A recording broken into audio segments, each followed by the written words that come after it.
brothers and sisters, and all audience who are present here. Assalamu alaikum wa rahmatullahi wa barakatuh to all of you. Alhamdulillahi wa kafa wa salamun ala ibadihi alladhina istafa. Amma ba'd, fa a'udhu billahi minash shaitanir rajim. Bismillahir rahmanir rahim. واعتصموا بحبل الله جميعا ولا تفرقوا صدق الله العظيم وصدق رسوله النبي الأمين المتين الكريم ونحن على ذلك لمن الشاهدين والشاكرين والحمد لله رب العالمين. توجہ کے ساتھ تھوڑی توجہ مرکوز رکھیے میری طرف. Try to understand what is being said. امام احمد رضا خان فرماتے ہیں کہ کہتے ہیں خدا ان کا انہی کی خدائی ہے اور انہی کے لیے رب نے یہ دنیا بنائی ہے، اور یہ بات بریلی کے آقا نے بتائی ہے. سنتے ہیں کہ محشر میں صرف ان کی رسائی ہے، گر ان کی رسائی ہے لو جب تو بنائی ہے.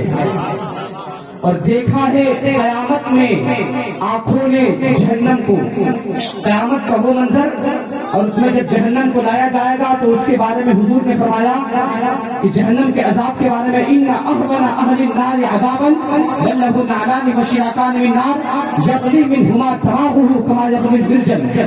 اس جہنم کے کیفیت اور اس عالم میں امام احمد رضا فرماتے ہیں کہ دیکھا ہے آنکھوں نے جہنم کو، ایک لمحہ نہ چین آیا، پھر دید ہے پنم کو.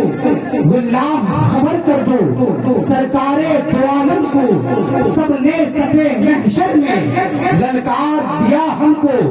اے بے قصوں کے آقا اب تیری دعائی ہے. اور امام احمد رضا نے چھوٹے فرمایا تھا کہ سنتے ہیں کہ محشر میں فرمایا تھا. یہ ایک شک کا وہم و گمان آ رہا تھا، اس میں ڈاؤٹ آ رہا تھا، تو اسی ڈاؤٹ کو مقطع میں امام احمد رضا نے بڑے خوبصورت انداز میں کلیئر کیا. وہ کتنی خوبصورت انداز میں کلیئر کیا کیونکہ وہ فصاحت کے بھی استاد تھے، وہ بلاغت کے بھی تاجدار تھے.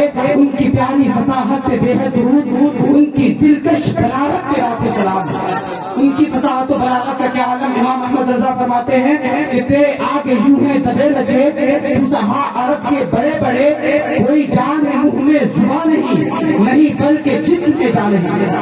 امام احمد رضا فرماتے ہیں کہ اس عاشق صادق کو جذبات نے جھنجھوڑا، اس عاشق صادق کو جذبات نے جھنجھوڑا. شان شہ بطحا میں یہ شک و شبہ کیسا، بے چینی بڑھی دل کی تو خود ہی یہ فرمایا. مطلع میں یہ شک کیا تھا، واللہ رضا واللہ صرف ان کی رسائی ہے، صرف ان کی رسائی ہے. کسی کی وہاں پہنچ نہیں ہے، کسی کی وہاں رسائی نہیں ہے. اگر میدان محشر میں جب نفسی کا عالم ہوگا اس میں صرف اور صرف رسائی ہے تو آمنہ کے لال کی رسائی ہے، محبوب تاور کی رسائی ہے. اگر کسی کی رسائی ہے تو امت کے غمخوار کی رسائی ہے، جس کے بارے میں امام احمد رضا نے فرمایا کہ کعبے کے بدر تجا تم پہ کرو روز طیبہ کے شمس الضحا تم پہ کرو روز شافع جوے جزا تم پہ کرو روز اور شافع جملہ بلا تم پہ کرو روز شافع جملہ بلا تم پہ کرو روز.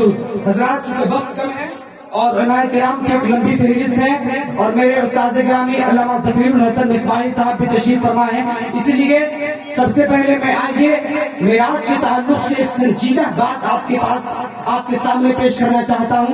نہایت سنجیدگی کے ساتھ سنیں اور اس کو سمجھنے کی کوشش کریں چونکہ معراج کا مہینہ بہت قریب آ رہا ہے. آخری بات پیش کروں گا، اس سے پہلے آئیے ہمارا مل کر گفتگو شریف سے پیش کر حضور صلی اللہ تعالیٰ علیہ وسلم کی بارگاہ پروار میں درود و سلام کا نذرانہ بانداز غلامانہ پیش کرنے کی سعادت حاصل کریں. پڑھیے باوجہ بلند صلی اللہ علیہ نبی کی امی جی آلہ صلی اللہ علیہ وسلم صلاۃ و سلام علیک یا نبی اللہ صلی اللہ تعالیٰ علیہ وسلم. حضرات بہت ہی سنجیدگی کے ساتھ سنیے گا، بہت سنجیدگی کے ساتھ توجہ رہے آپ کی، مکمل توجہ ہٹے نہیں. ایک سائنٹسٹ پیدا ہوا جس کو ماڈرن فزکس کا فادر کہا جاتا ہے، جس کا نام نیوٹن تھا، جس کا نام نیوٹن ہے۔ توجہ کے ساتھ، چونکہ معراج کا واقعہ اس پر طرح طرح کے شکوک شبہات ڈالے جاتے ہیں، اس وجہ سے میں یہاں پر پیش کرنا چاہتا ہوں تاکہ ہمیں پتہ چلے کہ ہمارا وہ مذہب ہے جو سائنٹیفکلی بھی ثابت ہے اور مذہب میں بھی ثابت ہے، جس میں کسی بھی طرح کی کوئی انکار کی گنجائش باقی نہیں ہے۔ توجہ کے ساتھ، ایک سائنٹسٹ پیدا ہوا 1627 عیسوی میں، جس کو ماڈرن فزکس کا فادر کہا جاتا ہے۔ He was father of modern science. تمام تر ریسرچ ایسی تھی کہ جس پر ماڈرن فزکس کی بنیاد ٹکی ہوئی ہے۔ اس کا نام نیوٹن تھا۔ اس کا نام کیا تھا؟ نیوٹن تھا۔ وہ جب درخت کے نیچے بیٹھا ہوا تھا تو اچانک اس کے سر پر ایک سیب آ کر گر گیا۔ سیب اس کے سر پر آ کر گر گیا۔ توجہ کے ساتھ سنیے، سیب آ کر کے گر گیا۔ اب جو ہے اس نے سوچنا شروع کیا کہ یہ سیب آخر میرے سر پر ہی آ کے کیوں گرا؟ یہ دائیں بھی جا سکتا تھا، یہ بائیں بھی جا سکتا تھا، یہ اوپر بھی جا سکتا تھا، یہ نیچے ہی کیوں آیا اور بالکل اسٹریٹ ہی کیوں آیا؟ ہے نا سوال ہے نا یہ کہ آخر وہ سیب گرا تو نیچے ہی کیوں گرا، دائیں بائیں کیوں نہیں گیا اور اوپر کیوں نہیں گیا؟ اس نے سوچنا شروع کیا۔ پھر آخر میں جب اس نے سوچا تو اس نے ایک کتاب لکھی پرنسپیا، جس میں اس نے لکھا کہ دراصل زمین کے اندر گریویٹی پائی جاتی ہے، زمین کے اندر کشش ثقل پائی جاتی ہے، جس کی وجہ سے تمام تر چیزیں زمین کی طرف آتی ہیں، اور اسی چیز کو اپنی کتاب میں شائع کر کے اس نے دنیا کو 3 لا آف موشن دیے۔ لیکن میرے یہاں پر سوال پیدا ہوتا ہے کہ آخر حضور صلی اللہ تعالیٰ علیہ وسلم کے جسم مقدس میں، جسم اقدس میں آخر کشش ثقل کس چیز کی تھی، گریویٹی کس چیز کی تھی؟ اگر آپ کہیں گے کہ حضور کے جسم اثر میں گریویٹی زمین کی تھی تو میں اس کو تسلیم نہیں کرتا، کیونکہ حضور صلی اللہ تعالیٰ علیہ وسلم اس وقت موجود تھے جب زمین کا وجود نہیں تھا۔ اگر آپ کہیں گے کہ حضور کے جسم اقدس میں گریویٹی آسمان کی تھی تو میں تسلیم نہیں کروں گا، کیونکہ حضور اس وقت بھی تشریف فرما تھے، اس وقت بھی موجود تھے جب آسمان کا وجود نہیں تھا۔ اگر آپ کہیں گے کہ حضور صلی اللہ تعالیٰ علیہ وسلم کے جسم میں نیوٹن کی یا پھر کسی بھی چیز کی یا پھر عرش کی گریویٹی موجود تھی تو میں اس کو تسلیم نہیں کروں گا، کیونکہ حضور اس وقت بھی موجود تھے جب میں نے آدمیت میں بہار، گلشن انسانیت کی نکھار، پھولوں کی مسکراہٹ، کلیوں کی چڑک، پھولوں کا ترنم، سمندر کا سکوت اور سورج کی ضیاباری، نظر کعبہ کی تابانی، آسمان کا نیلگو شامیانہ، زمین کا مخملی فرش، جب کچھ بھی موجود نہیں تھا اس وقت میں حضور صلی اللہ تعالیٰ علیہ وسلم تشریف فرما تھے، کیونکہ حضور نے خود ہی فرمایا ہے اولو ما خلق اللہ نوری، کہ اللہ تبارک و تعالیٰ نے سب سے پہلے میرے نور کو پیدا کیا ہے۔ حضور صلی اللہ تعالیٰ علیہ وسلم تمام تر مخلوقات میں سب سے پہلے پیدا کیے گئے ہیں۔ تو میں نے جب اس پر ریسرچ کیا، جب میں نے اس کو تلاش کرنے کی کوشش کی تو مجھے پتا چلا کہ جب حضور صلی اللہ تعالیٰ علیہ وسلم کو اللہ تبارک و تعالیٰ نے پیدا کیا تو اپنے قریب رکھا تھا، خود مولا میں حضور صلی اللہ تعالیٰ علیہ وسلم تھے، اللہ تبارک و تعالیٰ کے قریب تھے، اسی لیے حضور کے جسم میں کشش اور گریویٹی زمین کی نہیں ہے، عرش کی نہیں ہے، آسمان کی نہیں ہے اور کسی بھی چیز کی نہیں ہے، سدرۃ المنتہا کی نہیں ہے، بلکہ حضور کے جسم میں گریویٹی خود مولا کی ہے۔ اسی لیے تو امام احمد رضا نے جب اس موومنٹ کی ترجمانی کی، جب اس کو اپنے نعتیہ کلام میں لکھا، جب اس کو قصیدہ معراج میں لکھا تو امام احمد رضا فرماتے ہیں کہ حجاب اٹھنے میں لاکھوں پردے، ہر ایک پردے میں لاکھوں چلے، حجاب اٹھنے میں لاکھوں پردے، ہر ایک پردے میں لاکھوں چلے، عجب کھڑی تھی کہ وصل فرقت جنم کے پیچھے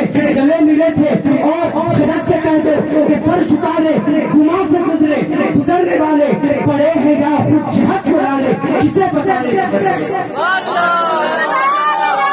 اس سے کیا ہوا کہ حضور کے جسم میں گریویٹی کی نعرے تکبیر، بلند آواز سے نعرے تکبیر، نعرے رسالت، مسلک اعلی حضرت علماء اہل سنت۔ حضرات تو اس سے ثابت ہوتا ہے کہ حضور کے جسم میں گریویٹی اگر موجود ہے تو وہ قرب مولا کی ہے. اور امام محمد رضا نے واقع معراج کے تعلق سے جو لکھا ہے وہ پڑھ کر کے انسان ویسے بھی دنگ رہ جاتا ہے. بڑے بڑے مفتیان کرام بھی اس کلام کو نہیں پڑھ سکتے.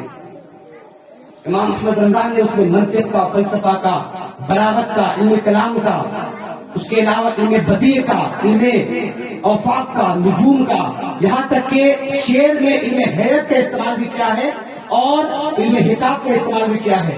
امام محمد رضا فرماتے ہیں کہ سراغ عین و متا کہاں تھا؟ سراغ عین و متا، عین و متا، عین کہتے ہیں کسی مکان کو اور متا سے یہاں مراد فلاسفہ کے نزدیک زمان ہوا کرتا ہے.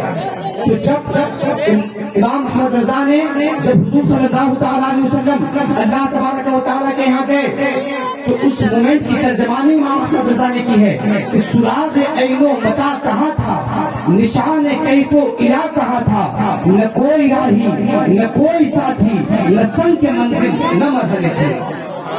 نہ کوئی راہی نہ کوئی ساتھی، نہ تن کے منزل نہ مرحلے تھے. اور حجاب اٹھنے میں لاکھوں پردے اور ہر ایک پردے میں لاکھوں جلوے.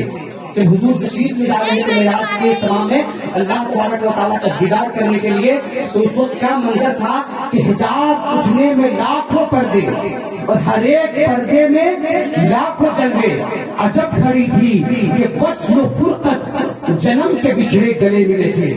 عجب گھڑی تھی کہ وصل و فرقت جنم کے بچھڑے گلے ملے تھے. اللہ تبارک و تعالیٰ سے دعا ہے کہ اللہ تبارک و تعالیٰ ہمیں حضور صلی اللہ تعالیٰ علیہ وسلم کی اتباع کرنے کی توفیق عطا فرمائے اور دنیا والوں کے تمام تر چیزوں سے بالکل بیدار ہو کر کے اللہ تبارک و تعالیٰ ہمیں اپنے حبیب اور اپنی رضا عطا فرمائے. مجھے کیا فکر ہوا اب تک، میرے یاور ہے وہ یاور بلاؤں کو جو میری خود گرفتار بلا کر دے، بلاؤں کو جو میری خود گرفتار بنا کر دے.